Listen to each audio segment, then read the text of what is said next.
সরকারের সকল সুবিধা চাকমারা পায়। 700 পুলিশকে নেওয়া হয়েছিল সারেন্ডার করা 2000 শান্তি বাহিনীর মধ্যে। বাঙালি জমি কিনবে 10 লাখ টাকা দিয়া, কিন্তু পাহাড়ি কিনতে পারবে না 2 লাখ টাকা দিয়ে। এদেরকে আমাদের আলো দেখাইতে হবে, শিক্ষিত করতে হবে যে আমাদের তো জায়গা ছেড়ে দেওয়ার কোনো স্কোপ নাই। আমার বাবার কবর, আমার দাদার কবর, ভাইয়ের কবর, আমি তো ফেলে দিতে পারবো না।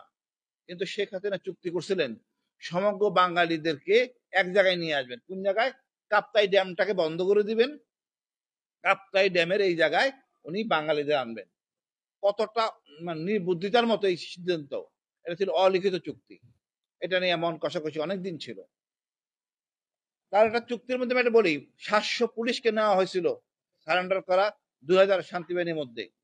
এই যে দুইজনের সাথে আমার দেখা হয়েছিল জেলখানায়, একজনের নাম এমং চাকমা, একজনের নাম প্রেম চাকমা। দুইজনেই পুলিশের গুলি বিক্রি করার জন্য, মানে নিজ বাহিনীর, ওনাদের পুলিশে আনা হয়েছে, এটা পুলিশের গুলি বিক্রি করতেছে ইউপিডিএফ এর কাছে। এবং হাতে নাতে দুজনকে ধরা পড়ে। এটা কাপুল থানায় মামলা আছে 12 সালে কোরবানির সময়। তখন সে আমার গর্ব করে বলতেছিল আমারে, আমি 15,000 অধিক এমুনেশন বিক্রি করছি, এক একটা এমুনেশনের 1000 টাকা। ধরা কেন পড়লো? এই এমুনেশন এখন 1100 টাকা বিক্রি করবে জেএসএস এর কাছে। এই কোন্দলের জন্য দুজনে ধরা পড়ে, এমন জেলে ছিল, এমন বিচারও তাদের হয়। আমার কথা হইলো, এরা তো আমাদের দেশকে ভালোবাসে নাই। পুলিশে যেখানে নেয় ভালোবাসে নাই। উচিত ছিল এদেরকে বিডিআরে নেওয়া, তাহলে তার এই ক্ষমতাটা কম থাকতো। এখন এদের নির্যাতনে আমরা নির্যাতিত। আর একটা জিনিস, এই যে ভূমির ব্যাপারে বললাম, আজকে পাহাড়ি মানুষ জমি যদি বিক্রি না করে, আমি তো কিনতে পারবো না। পারবেন? কোনো স্কোপ নাই।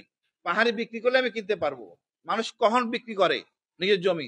একান্ত বিপদে পড়লে। এখন কি হয়েছে এই চুক্তিতে? বাঙালি জমি কিনবে 10 লাখ টাকা দিয়া, কিন্তু পাহাড়ি কিনতে পারবে না 2 লাখ টাকা দিয়া। সমস্যা আমার না, সমস্যা ওদের। ওরাই চাচ্ছে এই চুক্তিটা বাতিল করতে। আমাদের একটা ঐক্যের মধ্যে আসতে হবে। তাদের নিয়ে মনে করেন চাকমা একজন, মারমা একজন, ত্রিপুরা একজন, বাঙালি একজন, আর যে ছোট ছোট জাতি আছে চাক, হিয়াং, কুকি, পাংখু, এদেরকে নিয়ে আমরা যদি একটা প্ল্যাটফর্ম করি, এটা দরকার। একটা ছোট একটা সংসদের মতো 15 সদস্যের সংসদের সবার কথা শুনি। ওখানে দেখবেন যে আমাদের পক্ষে সব থাকবে। সরকারের সকল সুবিধা চাকমারা পায়। খাগড়াছড়ি, ত্রিপুরা হয়তো কিছু পায়, মারমা অল্প কিছু পায়, বাকিরা কেউ কিছু পায় না। জানি না সরকার প্রধান কে। এখানে যে আমাদের ঐক্য কমিশন হচ্ছে, পাহাড়ের দুর্গম এলাকার লোক কেউ জানে না। তাহলে লাভটা কি হইলো? এদেরকে আমাদের আলো দেখাইতে হবে, শিক্ষিত করতে হবে।